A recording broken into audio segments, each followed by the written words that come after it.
Nosotros tenemos, para seguir siendo un país independiente y soberano, libre, tenemos que ir a la autosuficiencia energética, igual que a la autosuficiencia alimentaria.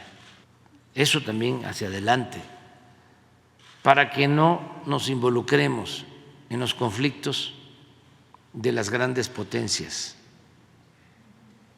de las hegemonías. El nuevo plan de negocios, vamos a decir, negocio público, no privado, consiste en esto. En vez de vender el petróleo crudo y comprar gasolinas, en el 18, esto es lo que se producía en las de la gasolina que consumimos.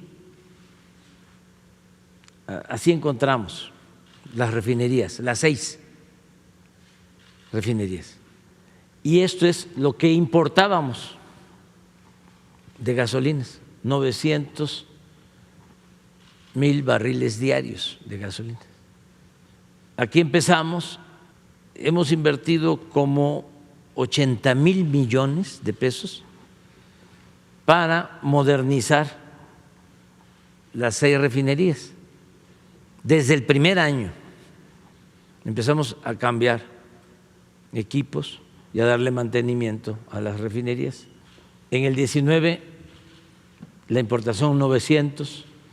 Aquí bajó, pero básicamente tiene que ver también con la pandemia. Este es 21, subió 3,79, esos son combustibles. 22 ya subieron, las 6 ya se empiezan a ver los resultados. Y aquí está Deer Park, el amarillo, que esta fue la compra que hicimos. Entonces ya se reduce la importación en el 22 a 598. Este año estamos pensando, aquí aumenta, esta es la producción de las 6 refinerías, estos 128 ya es Dos Bocas para este año, es lo que tenemos estimado para finales de año. Y este es Deer Park. Bajaríamos a 232 las importaciones.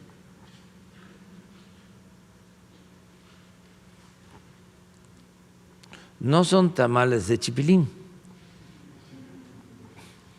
pero en esto vamos, Y ya en el 24 queremos llevar las refinerías a 707, porque con todo lo que hemos invertido, las pasamos de 38% de su capacidad a 65%, pero seguimos invirtiendo y van a seguir produciendo las 6 refinerías. Ya son 128, 244, nos quedarían 232. El año que viene, estos son los planes, estamos pensando 707 de las 6. Aquí ya entraría una coquizadora de Tula. Esta es una planta como una refinería. Lo que procesa es combustóleo, que lo tenemos que vender más barato, pero además el combustóleo es contaminante. Entonces, con esta planta conquistadora de Tula, este combustóleo se convierte en gasolinas. Tenemos más valor al petrolífero y menos contaminación.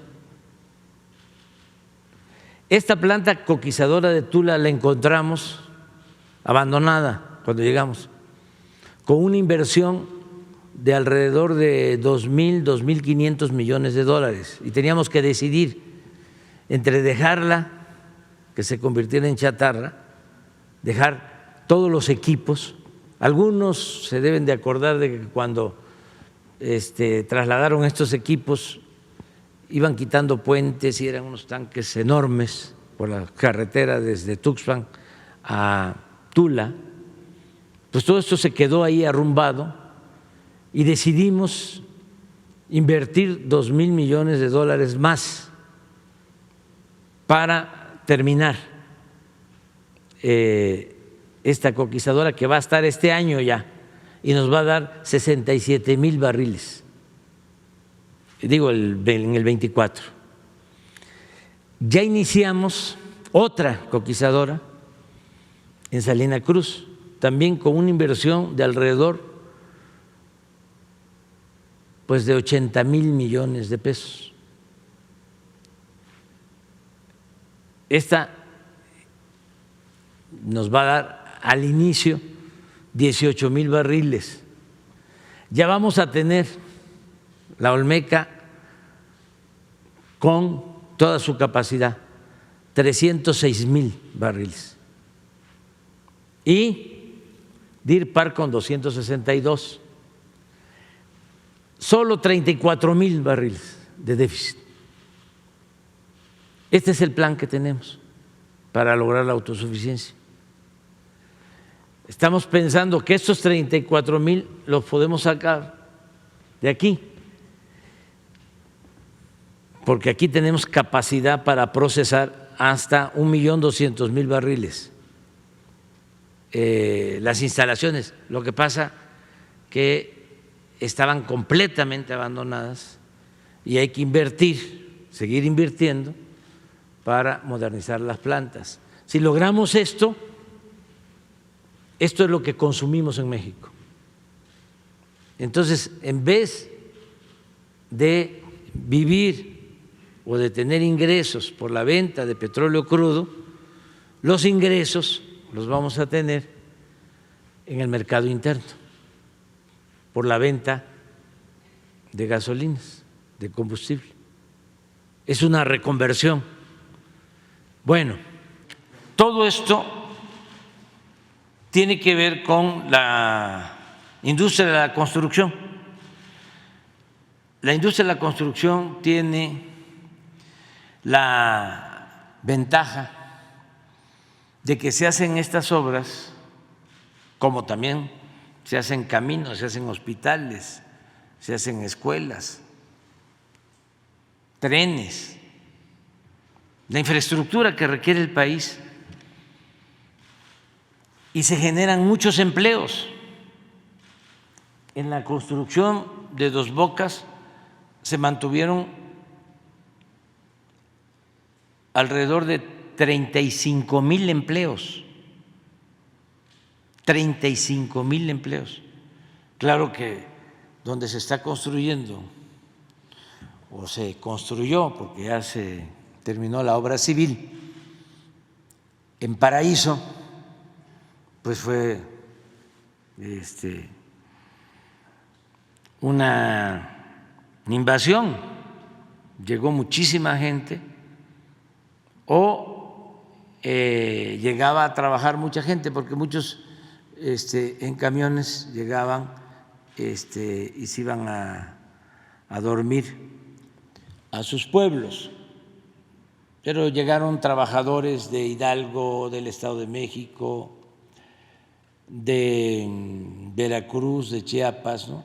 Los 35,000, podemos decir que la mitad eran de Tabasco y el resto de otros estados. Además, ahí habían cientos de soldadores y de obreros calificados, muchos técnicos y todo. Ahora es distinto.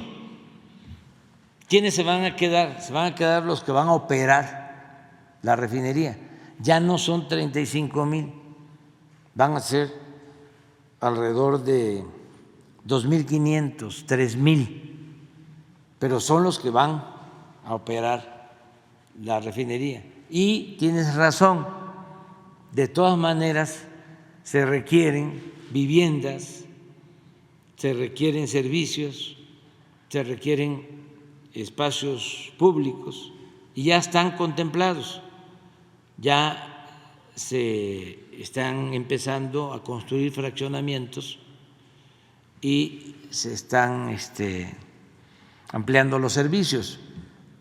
Ya hay obras en Paraíso que se han realizado. Tenemos, por ejemplo, que resolver todo el abasto de agua, pues no solo para las colonias petroleras o para quienes van a estar trabajando, viviendo con sus familias en la refinería, sino para toda la población. Entonces ya estamos en eso. Ahora, ¿qué pasa con los 35,000 trabajadores? ¿A dónde se van? Bueno, muchos al Tren Maya. Hablaba yo de la conquistadora de Salina Cruz. Ya debe de tener la conquistadora de Salina Cruz como 5,000 trabajadores. La conquistadora de Tula deben de estar laborando también como 5,000. En el Tren Maya como 80, 100,000 empleos. No se consiguen ya trabajadores, obreros calificados, fierreros, soldadores, por todo esto. ¿Qué recomiendo yo hacia adelante a quienes van a gobernar, a quienes les voy a entregar la estafeta? Que piensen en no dejar de invertir, que no se abandone como sucedía en la época neoliberal o neoporfirista, la inversión pública, que es importantísima la inversión pública, y que imaginen, es un símil, que es como montar una bicicleta, que no hay que dejar de pedalear para no pararnos. Entonces, si se tienen estas obras, hay proyectos que van a requerir ampliarse en el sureste, en el centro. Por ejemplo, hay que seguir construyendo más trenes. El tren hacia el centro, hacia el norte del país, el tren de pasajeros. Se tiene que desarrollar el plan, ayer hablábamos de eso, Sonora, con la industria eléctrica, con energías renovables, más plantas solares, hablábamos de litio,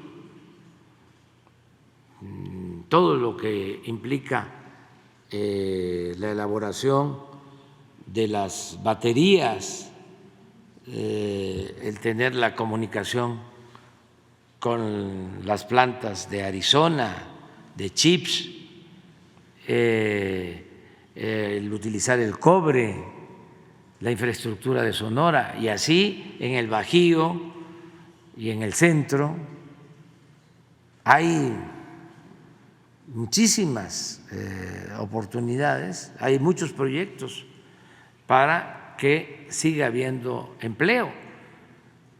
Lo sostuve el sábado y es un orgullo. México es de los países del mundo con menos desempleo. Es de los 3 países del mundo con menos desempleo formal. Esto es algo extraordinario. Esto ayuda mucho a que aumenten los salarios, porque hay quienes, lo dije aquí y luego vi en las redes que me tacharon de mentiroso, pero sí hay fierreros que están ganando 15,000 pesos a la semana. Bien merecido, pero eso no sucedía antes.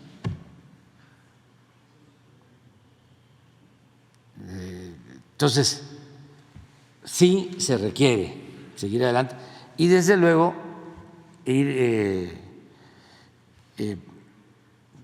pues construyendo los servicios públicos que son indispensables. Miren esto, no pasaba en décadas. Esto tiene efectos y algo que es importante, que nos ayuda, es que tenemos un porcentaje de la deuda pública contratada en dólares. Entonces, al fortalecerse el peso, nos baja la deuda. Miren esto.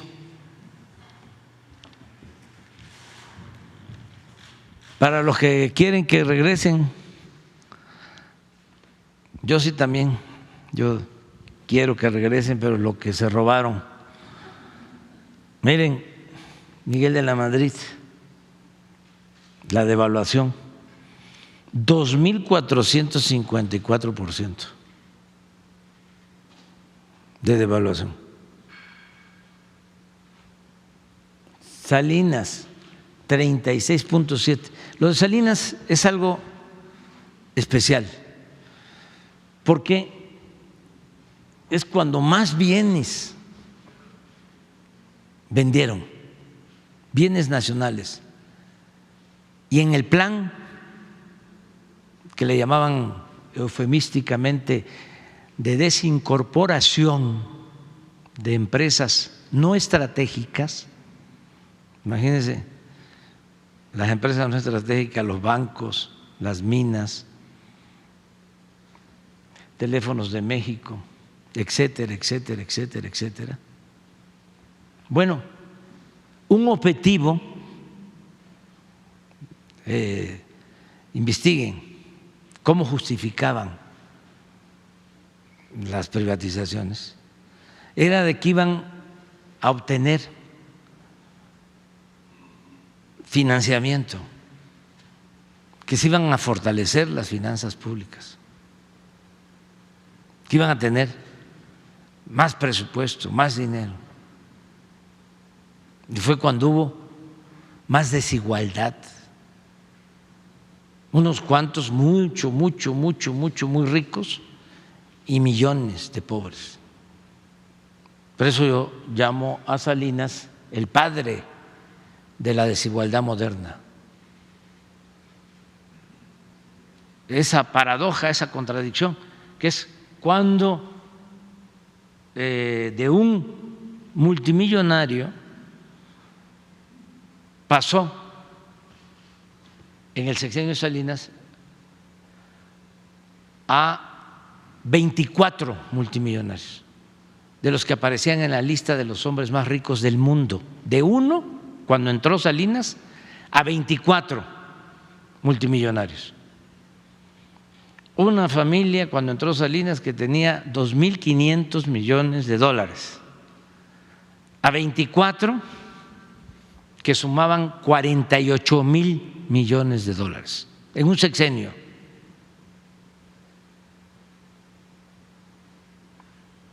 Y todavía con devaluación. Zedillo, 182% de devaluación. Aparte de que fue el que vendió los ferrocarriles, fue el que convirtió las deudas privadas de la fiesta en deuda pública, no de todos, también faltan otros. 182. Fox, el cambio, ¿no? 15% de devaluación. Calderón, 5.3 de devaluación.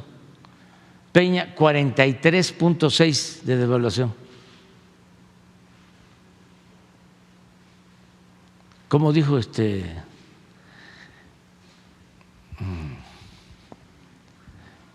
Krill? ¿Maldito qué? Desgraciado. Y mira el desgraciado.